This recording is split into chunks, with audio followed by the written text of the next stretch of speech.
1977 தமிழகத்தின் 6வது சட்டப்பேரவைக்கான தேர்தலில் புரட்சித் தலைவர் எம்ஜிஆர் தலைமையிலான அஇஅதிமுக கூட்டணி 144 இடங்களில் அமோக வெற்றி பெற்றது.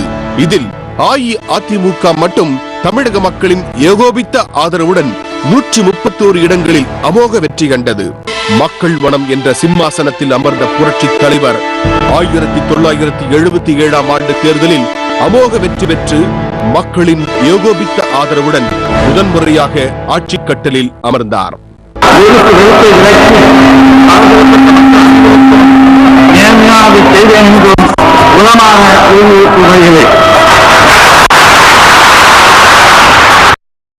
புரட்சி நடிகர் கட்சி தொடங்கிய சில மாதங்களிலேயே திண்டுக்கல் தொகுதியில் நடந்த பாராளுமன்ற தேர்தலை சந்தித்தார்.